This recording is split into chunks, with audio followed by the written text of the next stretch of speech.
This is Ham College, episode 50 for February 28th, 2019. Ham College is brought to you by ICOM. Create your own band opening with ICOM's newest SDR transceiver, the IC9700, coming soon. And by hamstudy.org, a great way to study for your next license exam.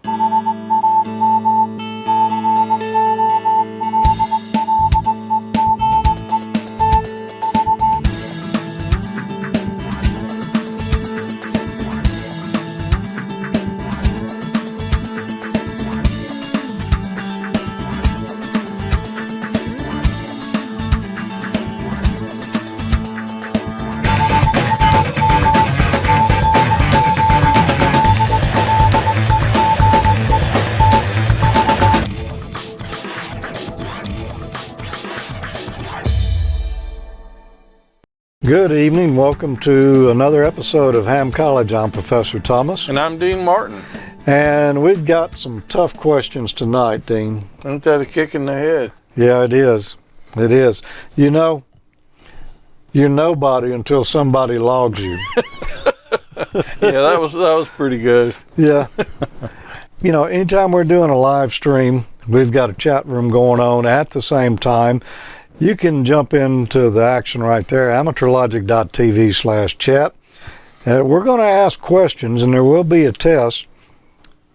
And we're going to look at your paper over here in the chat room and see what everybody's answering. And, you know, that kind of helps us up with a lot of these questions.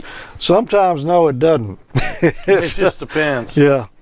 Yeah, so it can go either way on that. If you're watching the live stream, though, you should go join the chat room. It's a lot of fun.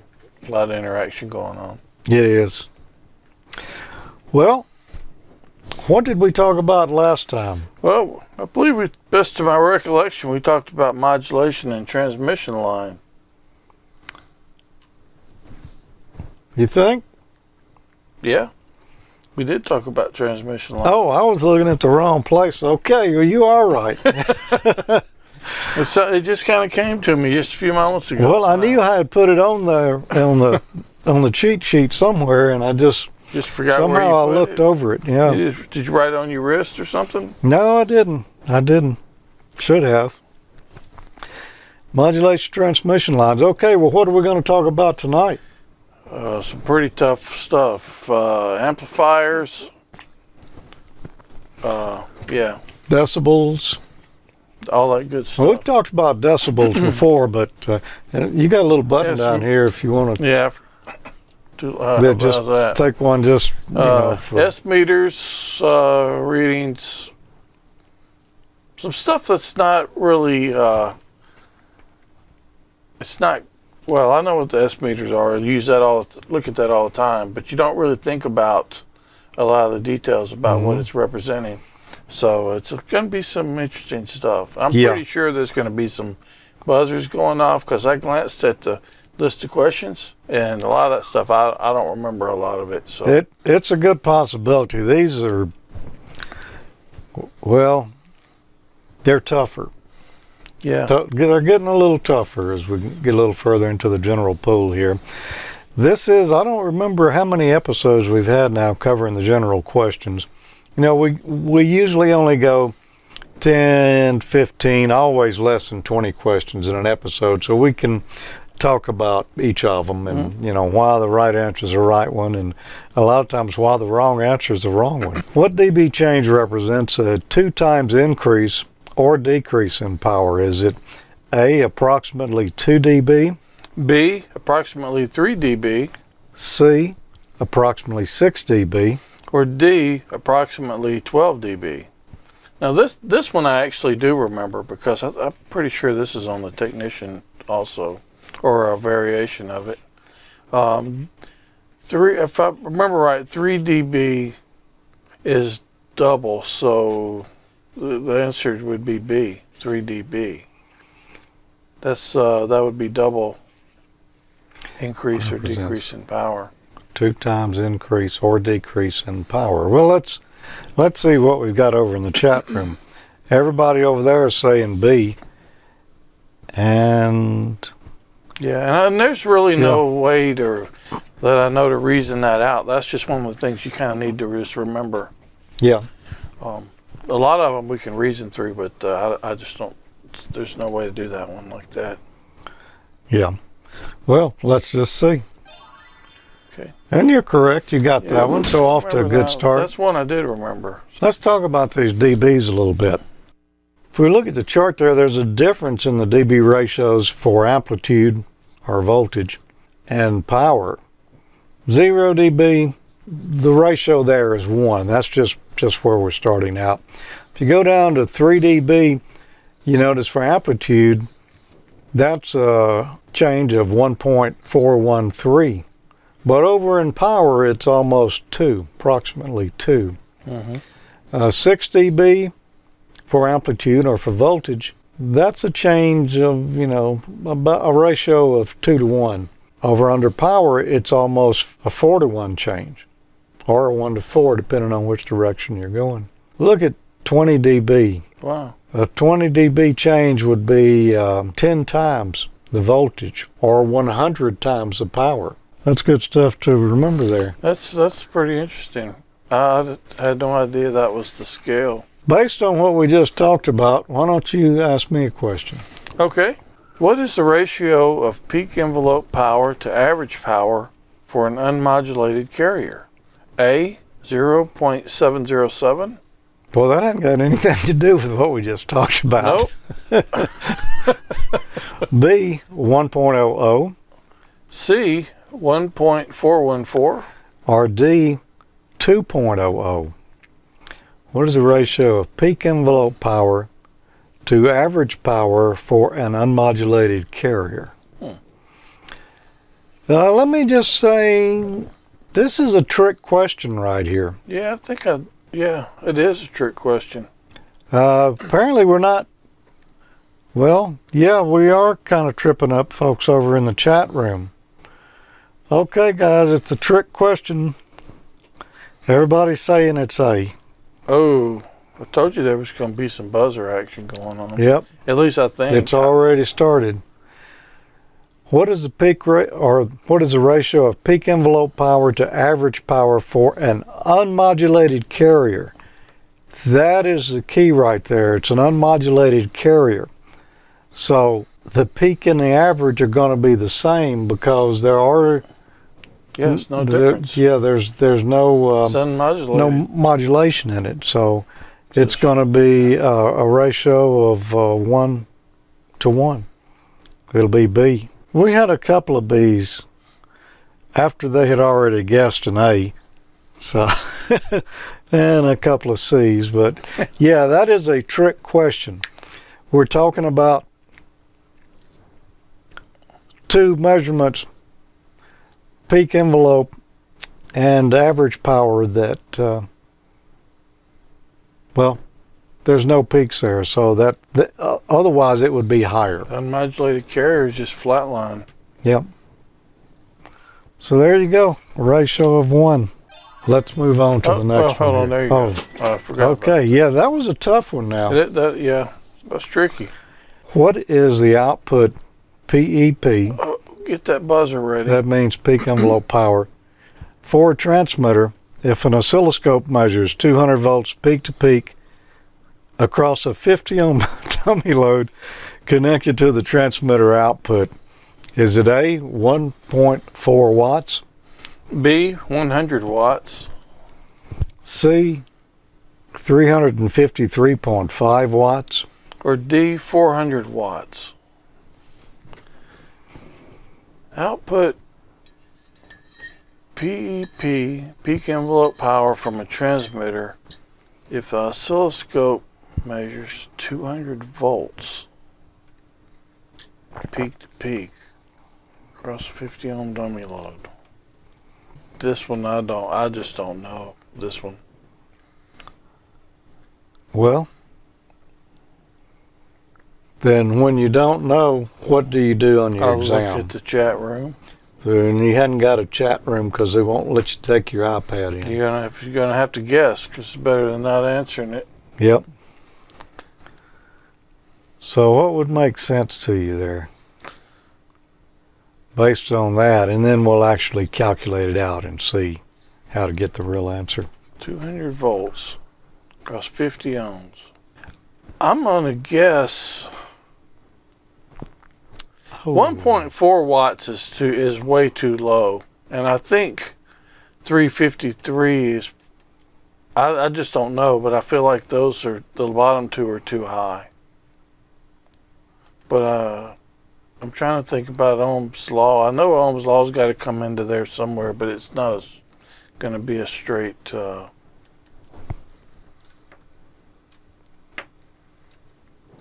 Not to mention, I already peeped at the chat room and everybody said B. So I'm going to have to guess with B, number B.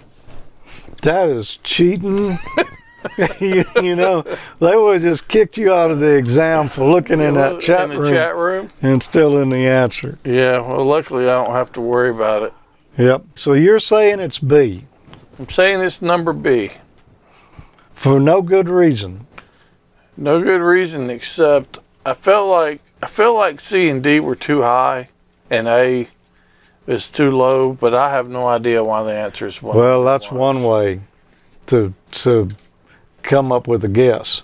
And that's what I was going to do. And you're right. Yeah. I'm not going to give you a fist bump. Guys. Yeah, I'm not going to give you a fist bump for that one. I don't deserve one for that. Well, why don't you grab a calculator and let's see how we would go about figuring this out. How about a calcophone? Calcophone? No, you can't have that. No, you can't have it in there. Not on This is your all exam. I've got. Yep.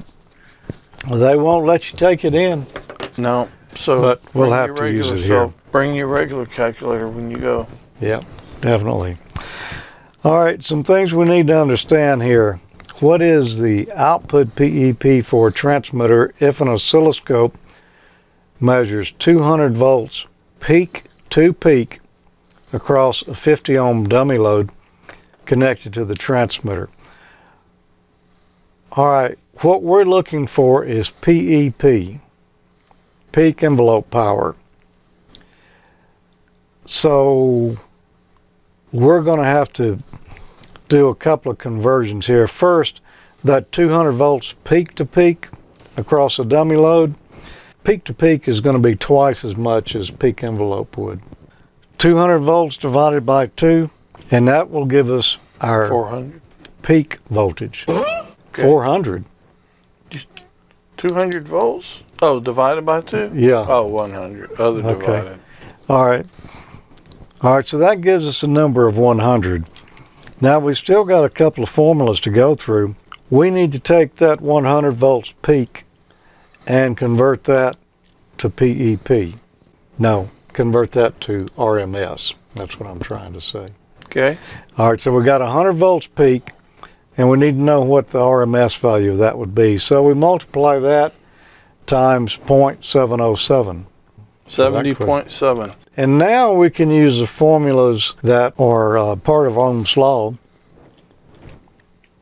That's the first one that came to mind when I saw this question earlier. It's P equal E squared divided by R. So that's 70.7 times 70.7. 4,998.49. Now we divide that by our resistance. 50 ohms. 99.96. So 100 watts, closest answer there. So that's how you figured it out. No, that's not how you figured it out. Oh, but yeah. That's what I did in my head. Yeah, I could see you working over there. You saw me ciphering. I saw the smoke coming out of your You probably skull, heard something squeaking and popping. So, several steps there. What is the output PEP from a transmitter if an oscilloscope measures 500 volts peak to peak across a 50 ohm resistive load connected to the transmitter output? A, 8.75 watts. B, 625 watts. C, 2,500 watts. Or D, 5,000 watts. What is the output PEP from a transmitter if an oscilloscope measures 500? Will you be my co-pilot? Okay. Yep. If an oscilloscope measures 500 volts peak to peak across a 50 ohm resistive load connected to a transmitter output. Really, I'll let you redeem yourself. Tell me how we would figure this out. This is basically the same thing as last time, right? Yeah, so how would we do it? 500 divided by 2 Get the peak times 0.707. to get the RMS. Oops.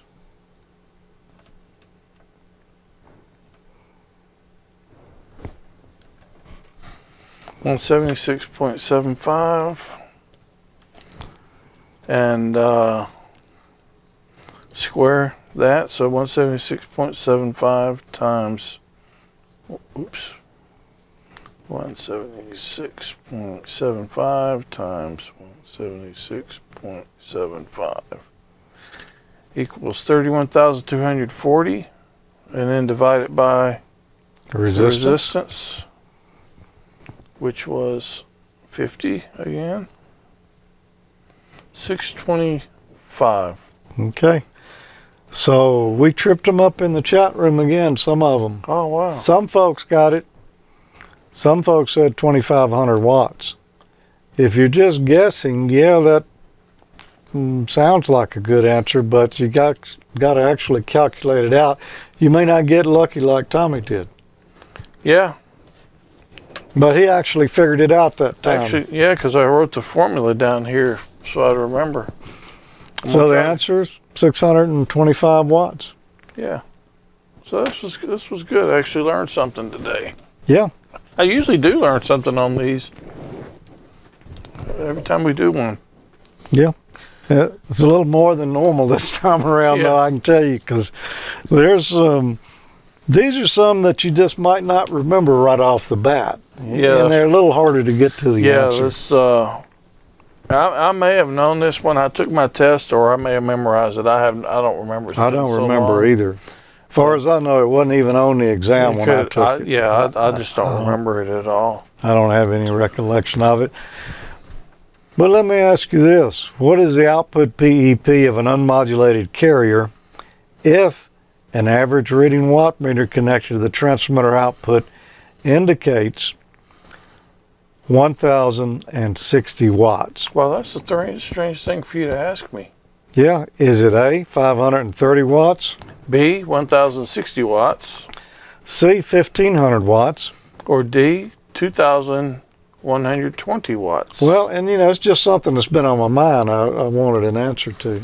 Well, let me see if I can help you out with this. So what is the output of PEP or peak envelope power of an unmodulated carrier? There's that unmodulated carrier again. Of an average reading watt meter, average reading connected to the transmitter output indicates 1,060 watts. Well, the average of 1,060 watts is 1,060 watts. It's unmodulated, so it's another just flat carrier. I think this is the same as the last trick question. It is. I'm going to say B, 1,060. And, well, they're mixed a little bit in there. In the chat room, we got some A's and B's in there. But it's B. Got to read those questions real close. Yeah. And every now and then there's a trick one, like this one right here. Yeah. Well, that's the second trick one. Of course, Yep. I guess you plan on you drawing one or the other. I doubt you'd get both of them on the same test, but Yeah.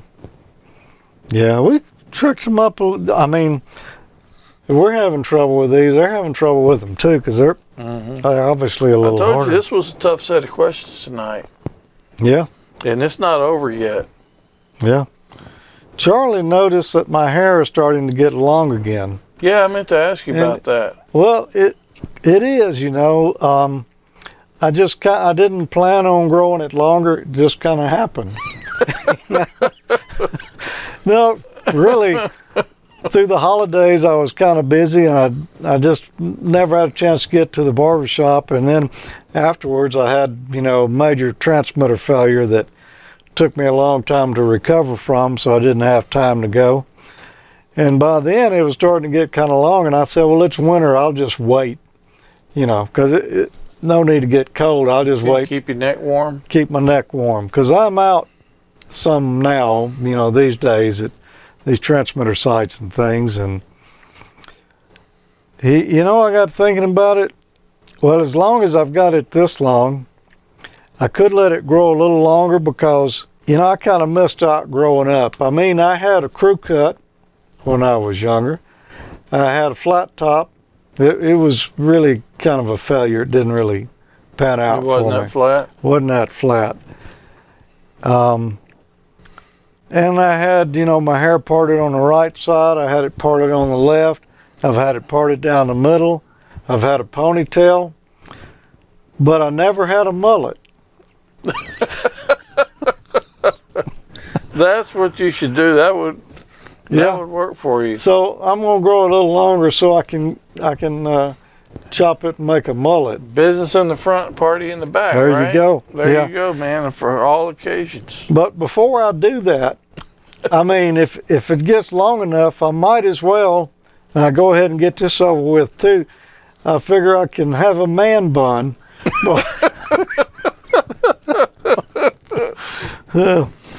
No, I'm not going to do that. I'm not going to do the mullet either.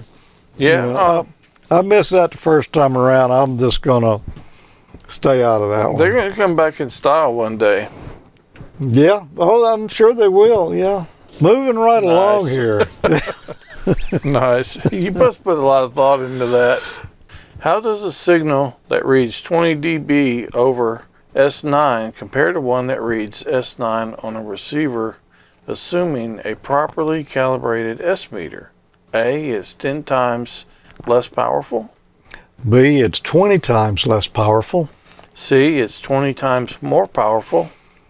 Or D, it is 100 times more powerful.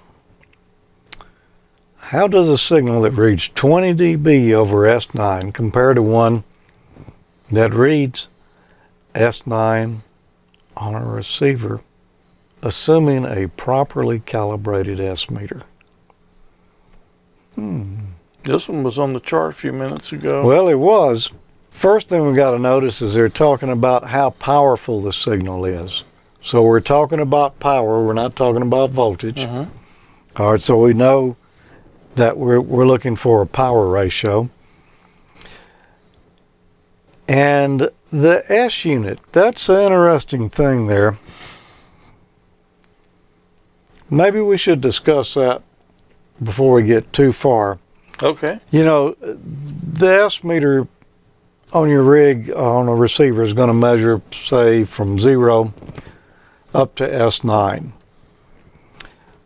So it's really 9 steps there if you don't count 0.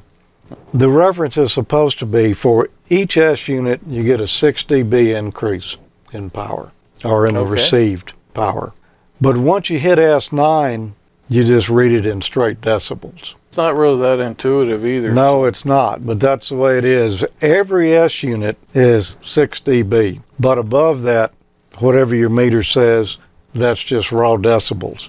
I'm reading 20 dB over S9, so the way you would say that, you know, if you were giving somebody a signal report and it said, you know, 20 on your meter there, you'd say you're 20 over S9 or 20 dB over. Yeah. Well, a 20 dB power ratio is 100 times more powerful. It's not A because it's not 10 times less powerful. 10 dB. Yep. According to the chart, was 10 times more. 20 was 100 times more. 30 would be 1,000 times. I'd say it's 100 times more. What are they saying over in the chat room? D. Yeah. There was a lot of them are C voting and a against B the in whole there. man bun thing. Yeah. Well, y'all don't have to worry about that. That's not going to happen. 100 times more powerful. What about the mullet, though? I don't like the idea. Yeah, I don't think I I'd say go for it. Nah, I don't think so. So okay, so it's 100 times more powerful. Yep. So for each 10 dB, you add another 0. Marty said the mullet worked for MacGyver. He was a cool guy. Well, it did, yeah. Nobody But I can never deny had one, MacGyver yeah. was cool. No, I just, don't think I could get my hair to stand straight up without a lot of static electricity.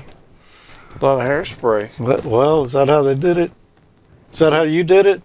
My hair defies gravity anyway. If my hair gets short enough, it goes straight up. Okay.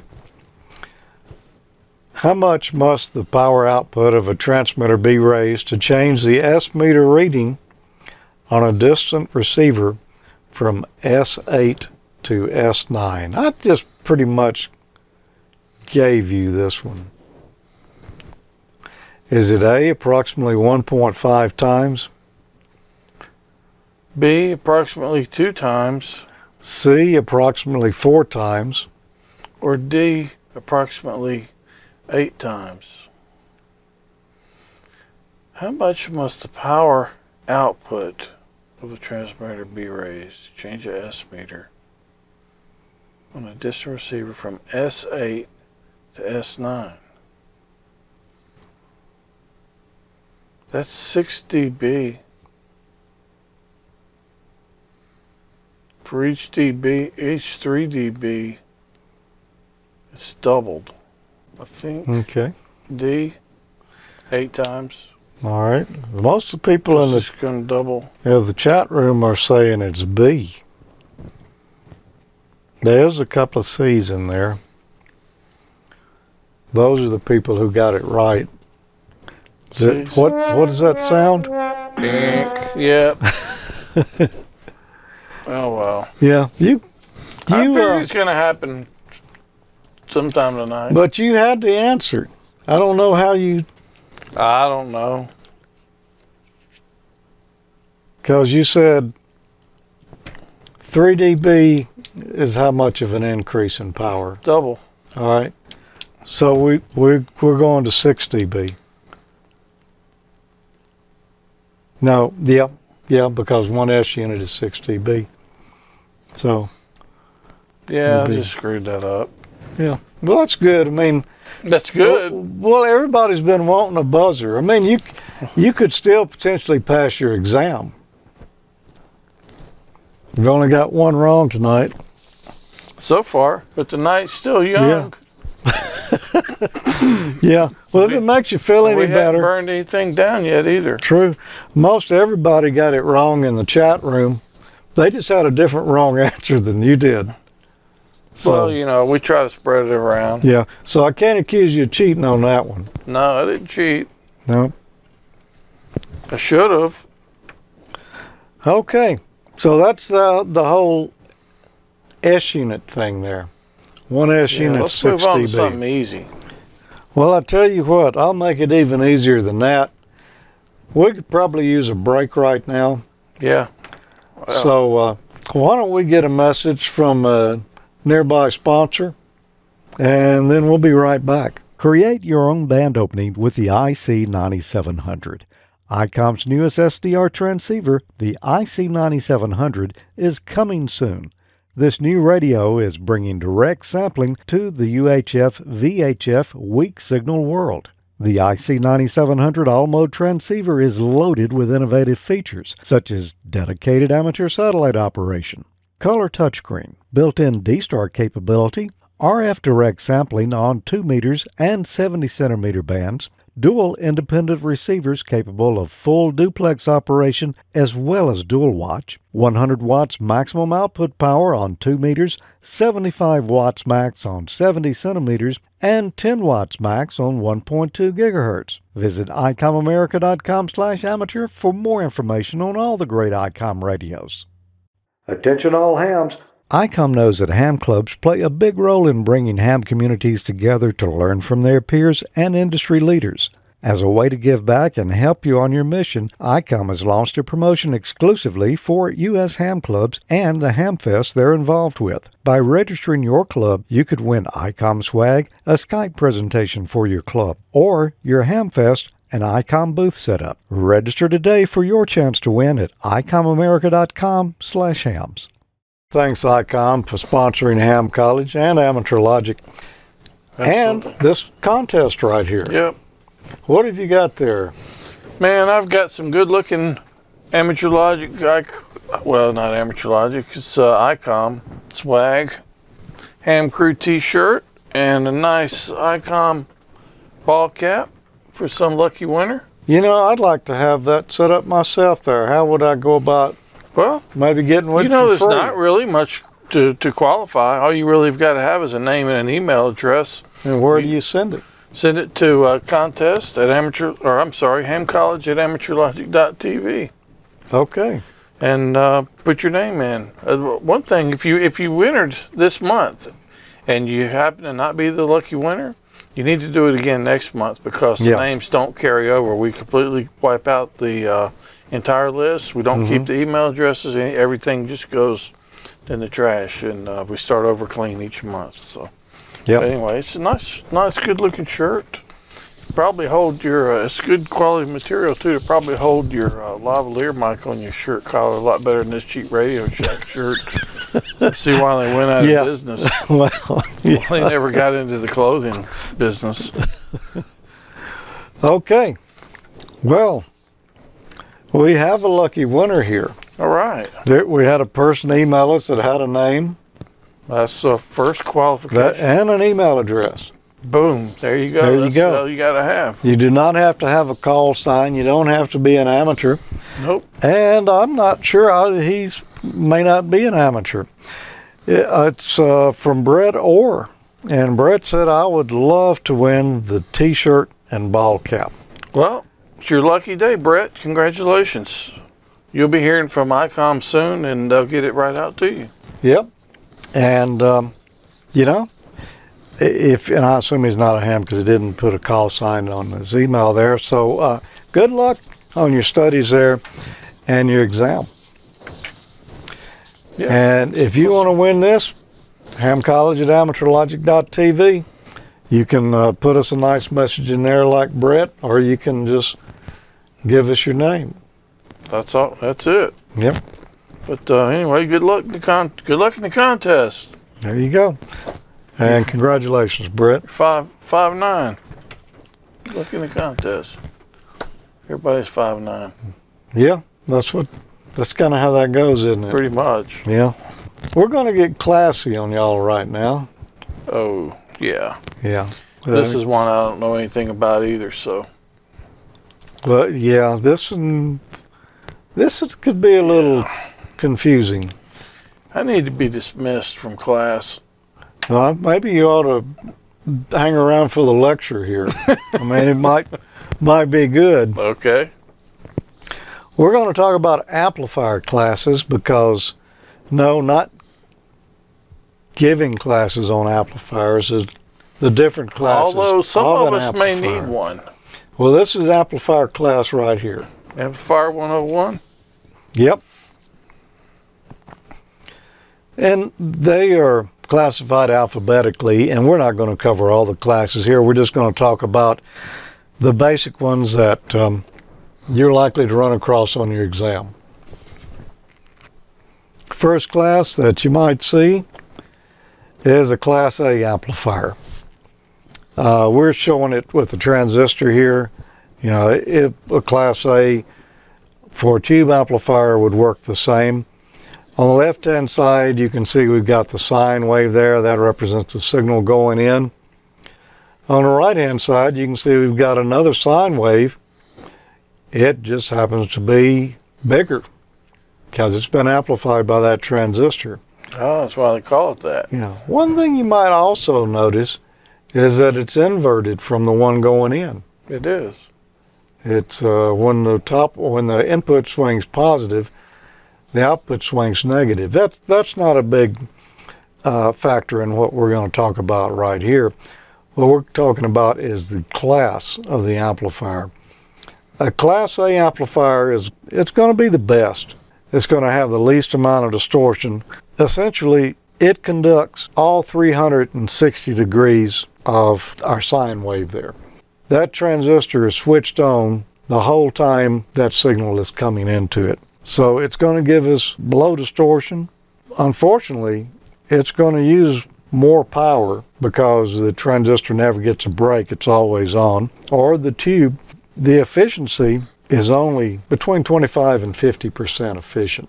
Half or more of the power we put into it is wasted as heat. Oh. It's a clean amplifier, low distortion, but it's going to cost us more to operate because it's just taking more electricity.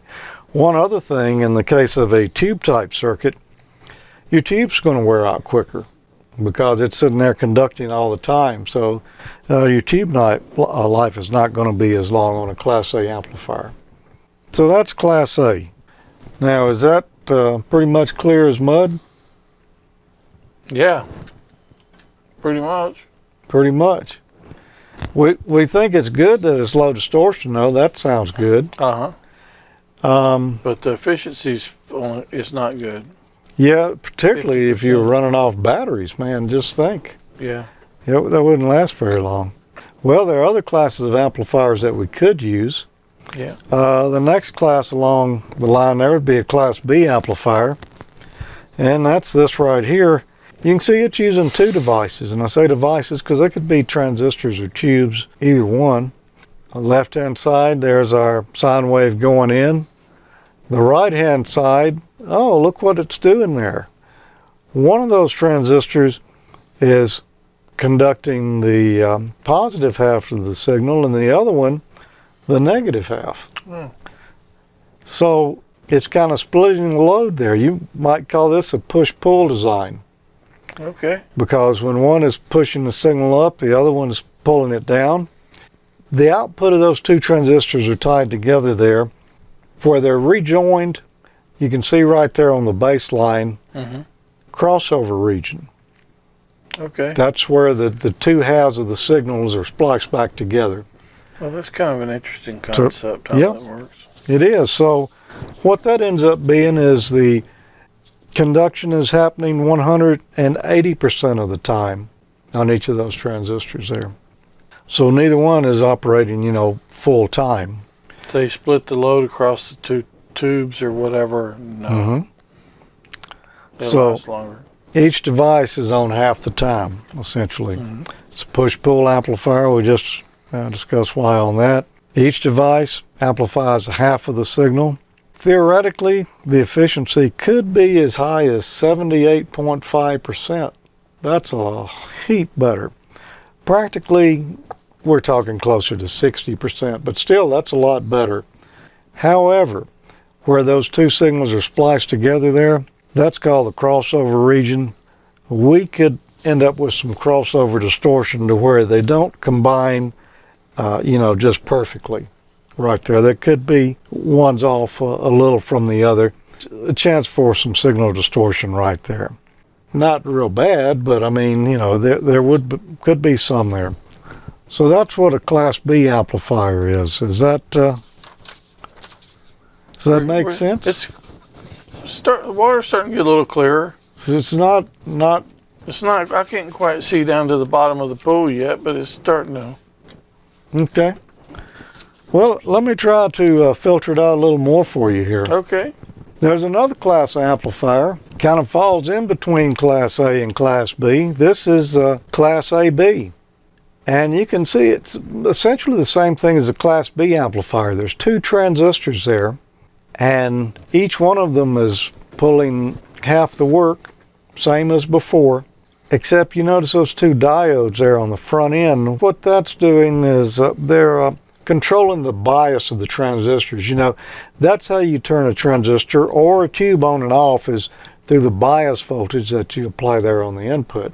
By varying the bias between the two there, we can kind of shift where the crossover occurs. In essence, we'll get lower distortion than we would with just a Class B alone, because our crossover is not happening there at the same region. In other words, the splice point is different. So Class AB is like a Class B, but the conduction angle is shifted, so each device conducts more than half the time. So there's never a complete off. That amplifier is never completely off. Never, yeah. Right. Yeah, so there's no I would think about it as like gaps, but. Right, well that's how you could think about it.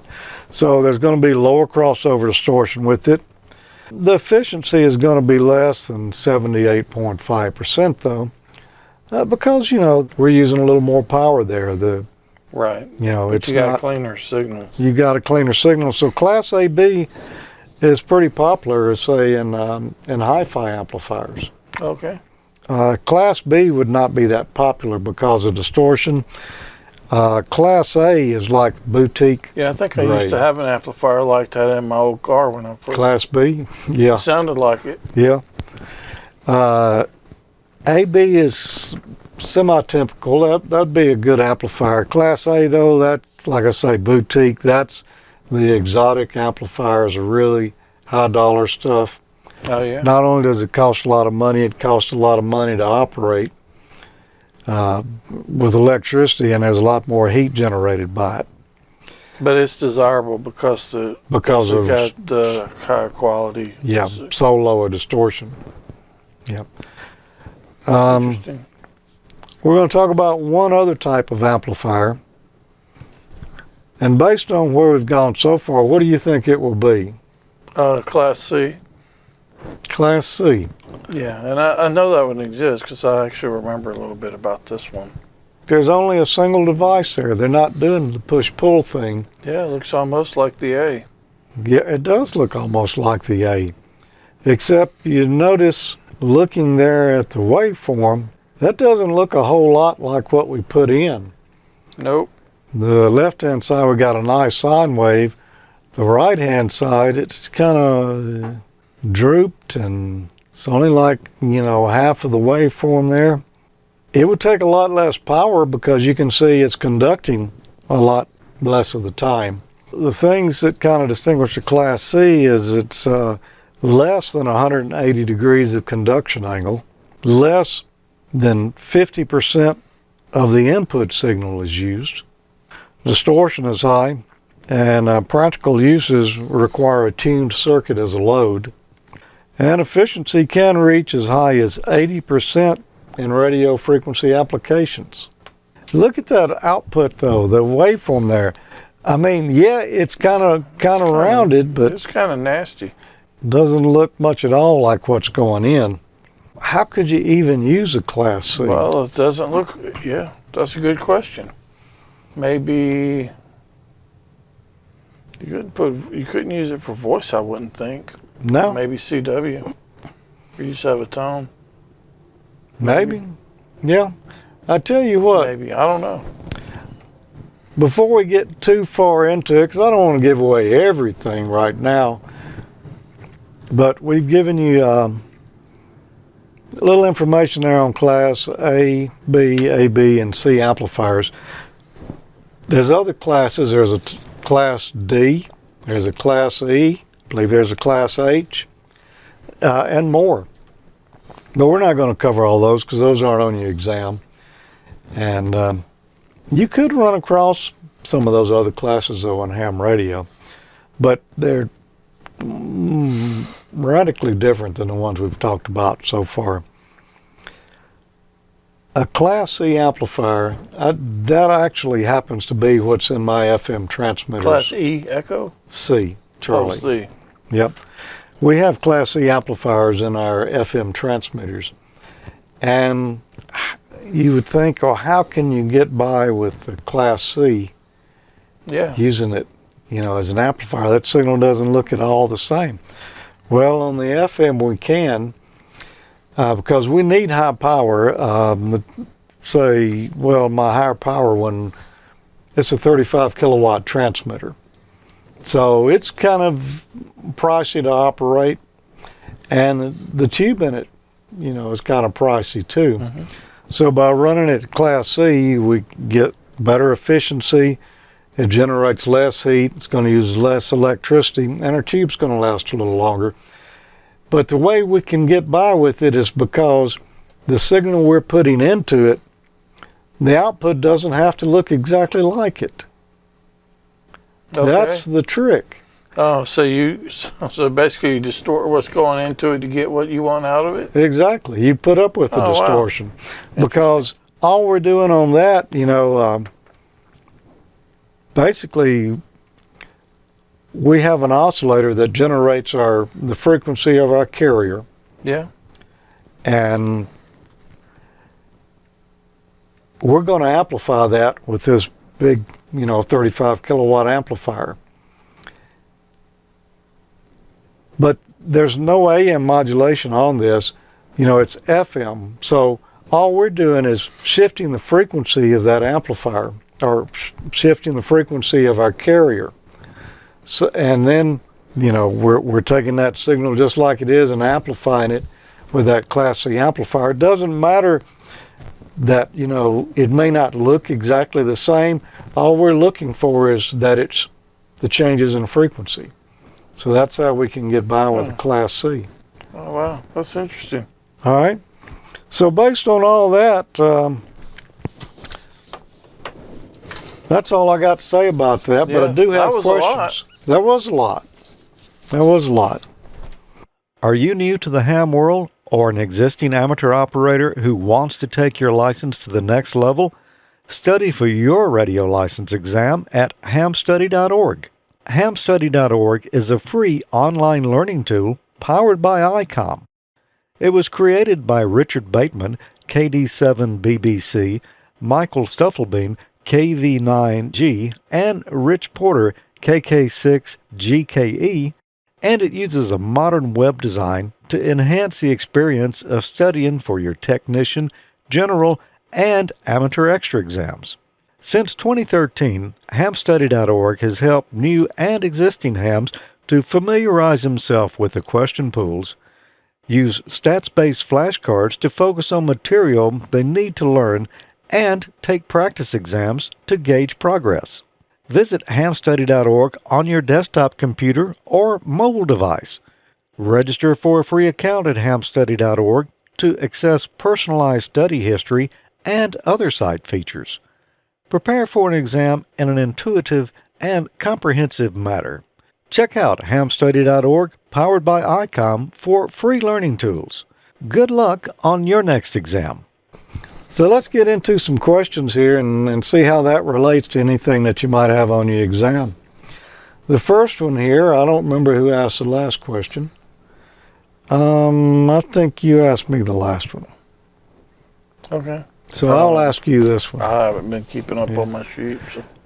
Which of the following is a characteristic of a Class A amplifier? Is it A, low standby power? B, high efficiency? C, no need for bias? Or D, low distortion? Well, based on what we just said, and if my memory is not faulty like it has been known to be from time to time, I'm thinking the answer is D, low distortion for the Class A. You would think, based on our recent Based discussions. on the class I just got out of. There you go. There you go, a class on classes. Class on classes, hey. Well, let's see what they're saying. The answers are starting to come in the chat room, and folks are saying D. So maybe you're on something there. Maybe I'm onto something? Yeah. No, or maybe you're on something. I don't know. It could be. Yeah. Well, let's see. Look at that. Low distortion. It is almost like you've been to It's school. almost like I was paying attention. Almost. That's not like at school. True. True. Well, this is more interesting stuff than school. That's true. So it's college. People pay good money for this stuff. Going to college. Oh, they do. And we're giving it all to you for free. For free. I don't know what else we can say about why D is the answer. I think we pretty I much. think you covered it. Yeah. So let's just move on to the next one here. Okay. For which of the following modes is a Class C power stage appropriate for amplifying a modulated signal? A, single sideband. B, CW. C, AM. Or D, all of these choices are correct. For which of the following modes is a Class C power stage appropriate for amplifying a modulated signal. So there's modulation on this signal. Single sideband. I got to say, man, if you used a Class C power amp on single sideband, they would probably run you out of town on a rail. That would be some kind of nasty signal. You know, if you're going to amplify single sideband, you got a pretty decent amplifier. Yeah. You know. So that's going to rule out D as well. All the choices can't be correct. C, AM. No, because as we just discussed there, it's pretty important that those signals get spliced back together. You know, both halves are, you know, or you need the whole waveform. You can't just chop out part of it and amplify it. So that's not going to be it. I'm going to say it's B, CW. Because basically for CW, all we're trying to do is get a tone across. You know, we're not trying to reproduce exact modulation or anything like that. Yeah. Well, So it's got to be it. That's what everybody's saying. Yep. Most everybody. There are a couple of dissenters in there. CW. All right. All right, let's move on then. Which of these classes of amplifiers has the highest efficiency? Is it A, Class A? B, Class B. C, Class AB? Or D, Class C. And I believe we just determined that that was going to be Class C. D is the answer. Not Class C D. or D? Yeah, DC. D, it's C. Okay. D, it's Class C. Yeah. So you're saying it's C, Number D. but it's number D. Okay. C's are starting to come in the chat room over there. Yeah, but they're saying they're putting in C's in there, which would be Class AB. Yep. And they're putting there's a B and a D. Which is All the over the highest place. efficiency? I'm going to go with you. I'm going to say the answer is D, Class C. How can you argue with that? That's what happens when you don't sleep in class. Yep. Which of the following describes a linear amplifier? A, any RF power amplifier used in conjunction with an amateur transceiver. B, an amplifier in which the output preserves the input signal. C, a Class C high efficiency amplifier. Or D, an amplifier used as a frequency multiplier. Which of those describes a linear amplifier? Well, you know, I just happen to have a couple of linear amplifiers in here. And they're great because you can just take the signal coming out of your transmitter, run them into this amplifier, and get a lot more of the same signal you put in out to your antenna. So we're not multiplying the frequency. We're just taking what the transceiver gives us, or the transmitter, and just amplifying that. So it's not D. C, a Class C high efficiency amplifier. That would be nice, and you would hope that you could do that because you could get a lot more power out of an amplifier if it was Class C. But that's not the case. We're talking about a linear amplifier. That means what we're putting in, we want to get out linearly, or actually the same signal that's going in needs to come out. We know with a Class C high efficiency amplifier that that's going to be kind of nasty coming out of it. So couldn't use it for a linear amplifier. A, any RF power amplifier used in conjunction with an amateur transceiver. No, you can't say any RF power amplifier because you could use a Class C amplifier for CW we just demonstrated, or you could use one for FM. So the answer is B, an amplifier in which the output preserves the input signal. That's what you want. You want what's going into the amplifier to come out.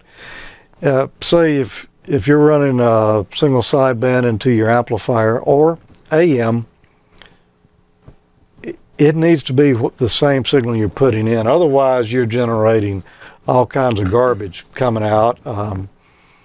Your audio's not going to sound as good. It's not going to be received as well, and you're going to be interfering with other folks. So, Class B. No, excuse me. Answer B, not B. Class B. Number B. And yeah, we had mostly B's. Mostly B's, and it is B. We got a couple more questions. Oh, great. Plenty more where those came from, huh? Yep. It's been a rough night, man. I'm going to have to go lay down when we get done with this one. What reading on the plate current meter of a vacuum tube RF power amplifier indicates correct adjustment of the plate tuning control? Is it A, a pronounced peak? B, a pronounced dip? C, no change will be observed? Or D, a slow rhythmic oscillation? What reading on the plate current meter of a vacuum tube RF amplifier indicates correct adjustment?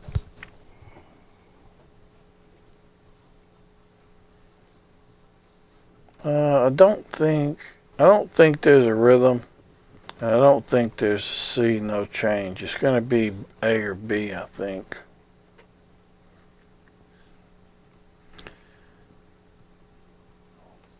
Reading the plate current meter of a vacuum tube indicates the correct adjustment.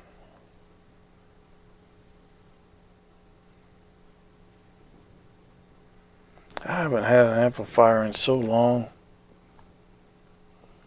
Was it a tube type when you did? Mm-hmm.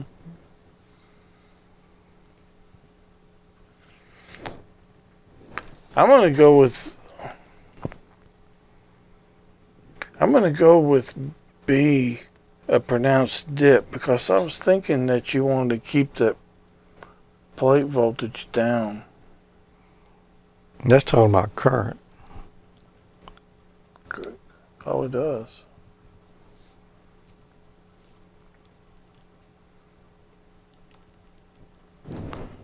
I don't know. I'm still gonna go with B. I just don't know.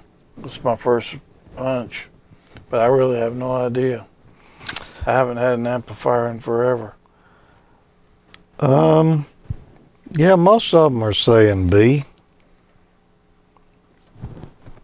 And it was a What good else we got? hunch. D. There's a B. Yeah. B. D. A pronounced dip. Why is that? Why is this that? was a guess. I don't really didn't know. Well, I that don't is have the one. correct answer. If you've got a tube type amplifier and you're adjusting the plate tuning control on it, you want to look at, typically look at your plate current meter, and you want to adjust it until that meter dips down. The reason is when that amplifier is perfectly tuned, it's going to have the best efficiency, which means it'll be drawing less current. When it's not optimally tuned, it's not operating as efficiently, and you're not going to be getting the maximum power out of it, and it's going to draw more current, wasted. Well, that's Right. kind of was my thinking along the lines of it being low for basically being more efficient. But Yep. Current one drops day I'm gonna get an at amplifier. resonance. Yeah, you say that. I don't believe One you. day. One day? When I'm Okay. home long enough to turn my rig on. Well, it'd be hard to tune it without turning your rig on. It's hard to tune it not being Yeah. here either. Interestingly enough, the Class C amplifiers I was talking about earlier for the FM transmitters, Uh-huh. you would think running, 20 to 35 kW, you ought to see a pretty good dip in that plate current meter. Uh-huh. You don't see hardly any dip at all. Really? The amplifier is so broad-banded in this particular transmitter that you don't notice much of a dip at all in the plate current. So you have to tune it for peak power. You look at the output power of the transmitter and you peak it up.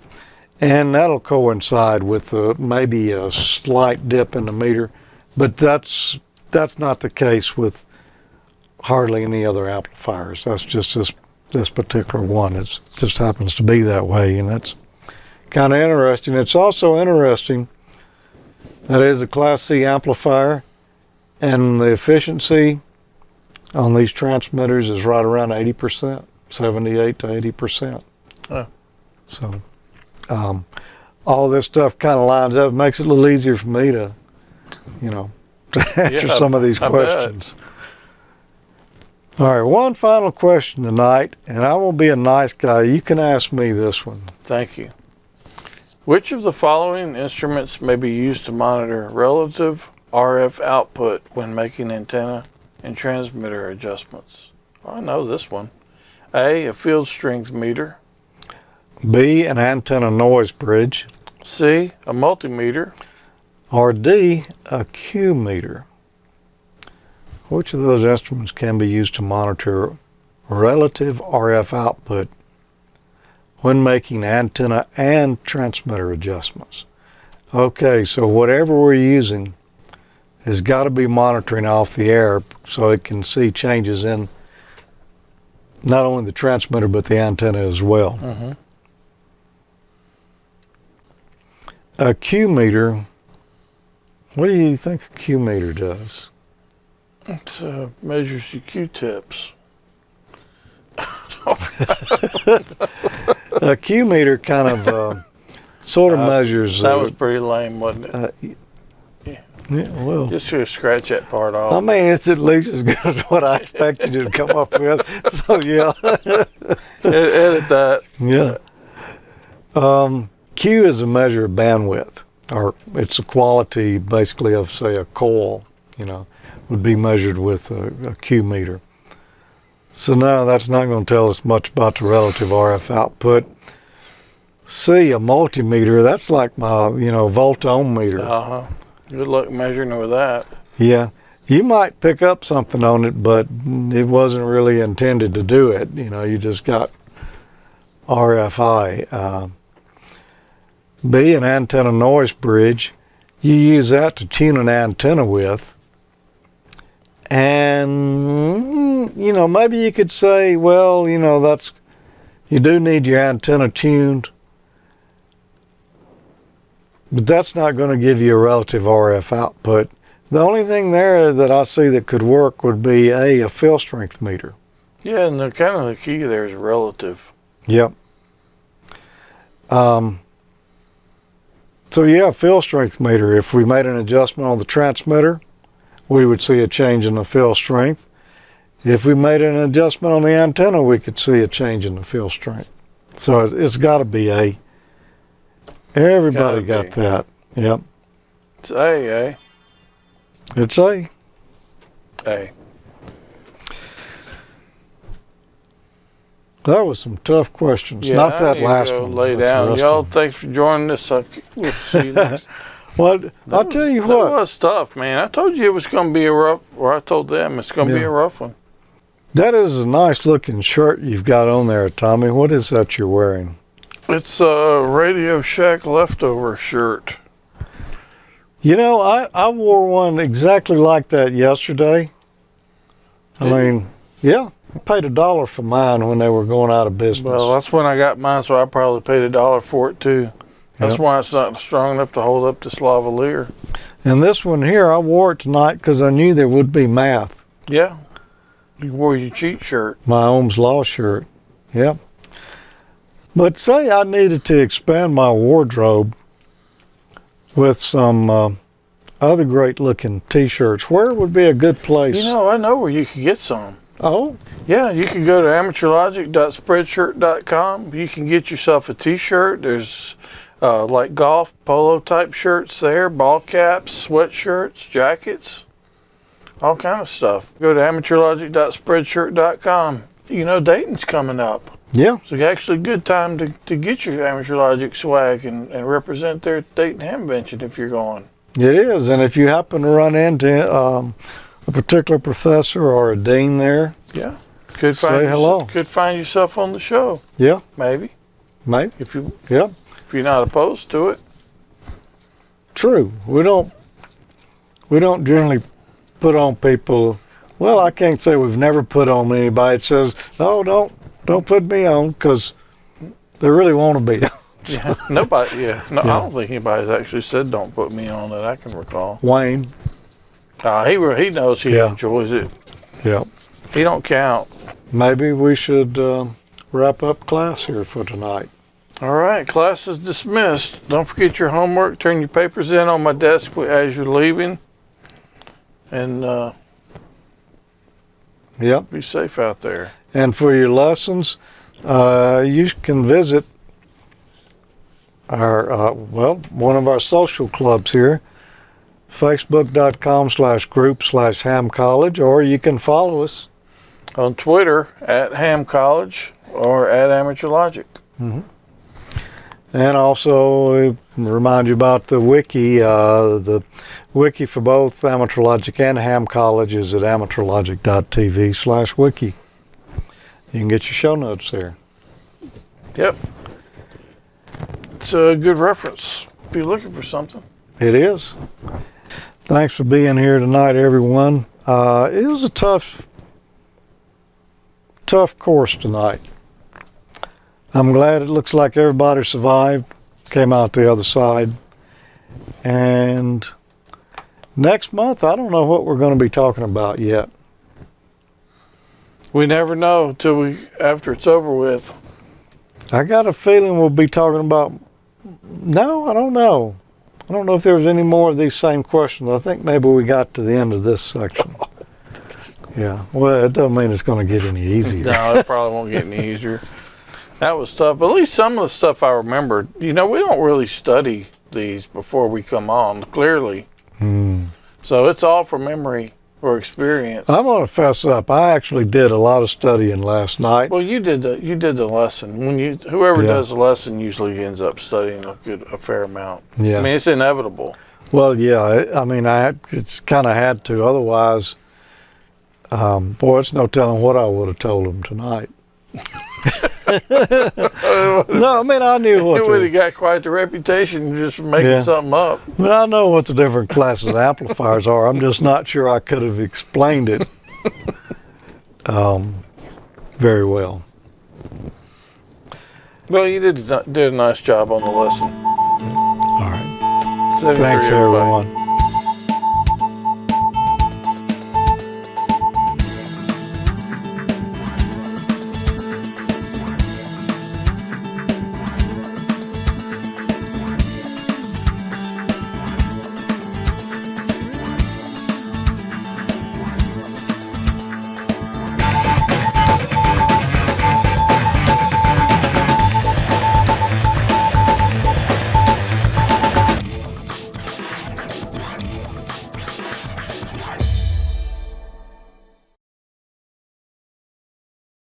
I've got one of them too, and this is the same one, the broadcast.